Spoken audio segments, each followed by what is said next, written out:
Hi, I'm Julia M. Spencer, real estate advisor, investor, and enthusiast, your #1 source for online real estate advice. And I want to talk with this video to you a little bit about multiple streams of income. Multiple streams of income are very important. While I'm here on vacation in beautiful Costa Rica, somebody contacted me yesterday and basically sent me a website over about Savannah and how Savannah is overdue for a hurricane. And of course, I'm always wondering about weather and weather conditions, especially close to the areas where I'm invested in, especially because a lot of my properties are close to the coast and the shore. Maybe not as close as this where I'm on vacation in Costa Rica here, but pretty close to the shore here in Savannah on the islands. And this person has reminded me to check on flood insurance and other appropriate insurance in case there is a hurricane, which one is overdue, pretty much due to strike within the next couple months. Now, of course, I'm not going to let information like this get me unsettled, especially not on vacation. And I will encourage you to also not freak out about information like this. What happens when there's a hurricane? Of course, you have to make sure that you have insurance for all the properties that you have. Flood insurance is an optional insurance. If you're not located in a flood zone, and flood zones are pretty much close to coastal areas like this, but also a little bit further down, and it's basically counties and cities establish flood zones according to where floods have pretty much occurred in the near past, and they establish probabilities of when floods are going to occur in the same areas again.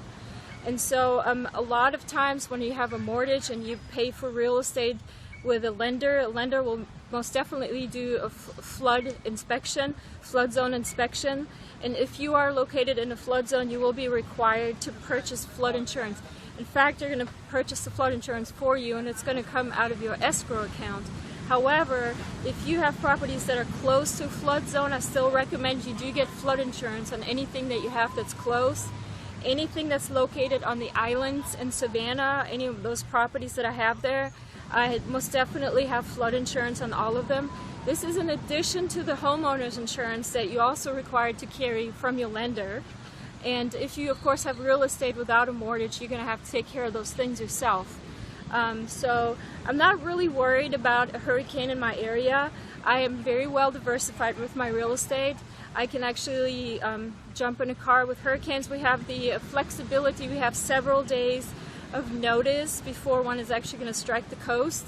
If you're living in the Pacific area like this area, if there's an earthquake or something and you're going to have a tsunami, you're also going to have several hours of notice, and all kinds of sirens will go off and people are going to be urged to go up the hills or down inland. So you got to have a plan, of course, to think about those natural disasters. And so in my case, I have flood insurance on anything that's on the islands. And then, of course, I have a lot of buildings that need to be torn down anyway, so a hurricane would be actually quite helpful to me. And so, and like I said, I'm also very well diversified. I have properties in other countries. I have properties in the state of Georgia that are 3 or 4 hours away that I can go to. And of course, with a hurricane, I have four days notice. I'll jump in the car and I'll just go.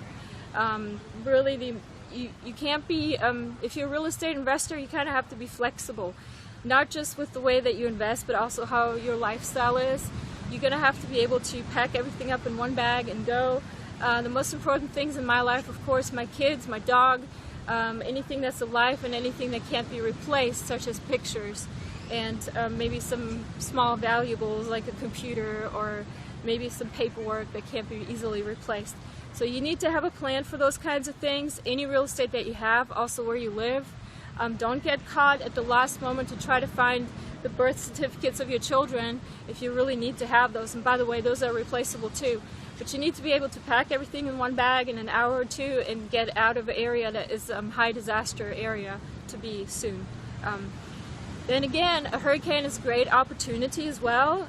When a hurricane is done, usually a lot of real estate is destroyed.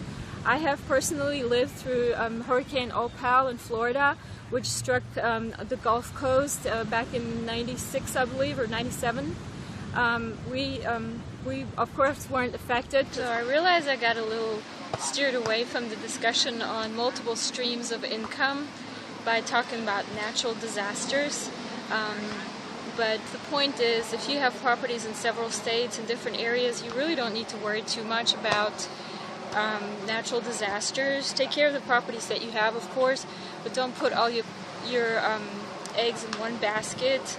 Don't invest all in the same area, and then if there is a disaster that strikes, not all of your investments are going to be wiped out at the same time, because you have multiple streams of income from different areas. For more tips like this, go to www.juliamspencer.com. M stands for money. I want to earn you some. Sign up for your free guide to real estate investing, and I hope to see you investing soon. Thank you. For your free guide to real estate investing, visit juliamspencer.com.